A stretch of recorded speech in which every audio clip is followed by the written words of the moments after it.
25 வருஷ சம்பளத்தை எடுக்காதனால தான் இந்த $1 பில்லியன் வேல்யூ வந்தது. நானும் எடுக்கல, என் மிஸ்ஸஸ் எடுக்கலாம், என் குழந்தைகளை எடுக்கல.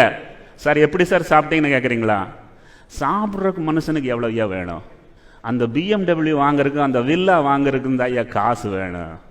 நாங்கள் வீடே வாங்காமல் நான் பொழைச்சிருக்கிறேன்.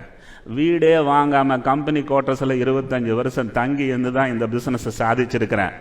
இந்த பிஸ்னஸ் ஈஸி கிடையாது, இந்த ப்ராஃபிட் ஈஸி கிடையாது, இந்த க்ரோத் ஈஸி கிடையாது. Completely dedicated.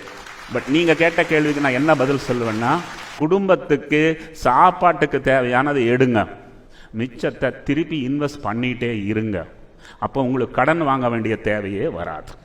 அப்படியே கடன் வாங்கினாலும் உங்களுக்கு ப்ராஃபிட் 1 கோடி வருஷத்துக்கு வருதுன்னா நீங்கள் 10 கோடி கடன் வாங்கலாம். ஏன்னா அந்த 10 கோடிக்கு 1 கோடி வட்டி கட்டணும் இல்லை, வட்டிக்காவது பணம் இல்லைன்னா நாளைக்கு குட்டிச்சவராயிருவீங்க. So that's my input. அடுத்தது சார், எம்ப்ளாயிஸ் கிட்ட இருந்து எப்படி வேலை வாங்கிக்கிறதுன்னு கேட்குறேன். அதுதாங்க ஆர்ட்டு. அவனுக்கு வேலை செய்கிறவங்க ஃபீலிங்கே வரக்கூடாது, வேலையை வாங்கிடணும். ஆச்சா, தமிழில் ஒரு சீரியல் வந்திருக்குன்னு நினைக்கிறேன். மாமியாரும் ஒரு நாள் மருமகள் தானே. நானும் 15 வருஷம் எம்ப்ளாயாக தான் இருந்தேன், அப்புறம்தான் எம்ப்ளாயர் ஆகியிருக்கிறேன். எனக்கு தெரியும் அந்த பக்கம் என்ன பிரச்சனைன்னு. நான் இந்த பக்கம் இருக்கிறேன்.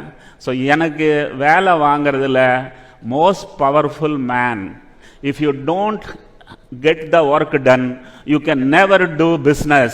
எந்த எம்ப்ளாயும் வேலை அதிகமாக கொடுக்குறாங்கன்னு போனதே இல்லை. எல்லா எம்ப்ளாயும் எனக்கு சம்பளம் குறைவாக கொடுக்குறான்னு தான் போகிறான். அவங்ககிட்ட டபுள் வேலையை வாங்கி டபுள் சம்பளத்தை கொடுத்து பாருங்க, அவன் உங்களுக்கு தேங்க்யூன்னு சொல்லுவான். So getting the work done is important. If you want to do successful business, 2 things you have to do. You have to have more people than needed. என்ன அர்த்தம்? எவ்வளவு ஆள் வேணுமோ அதை விட கொஞ்சம் எக்ஸ்ட்ரா ஆள் வேணும் வச்சுக்கணும். இது யாருமே பண்றதில்லை. 2வது, எல்லா ஆளையும் பிஸியாக வச்சுக்கணும். முடிஞ்சு போச்சு.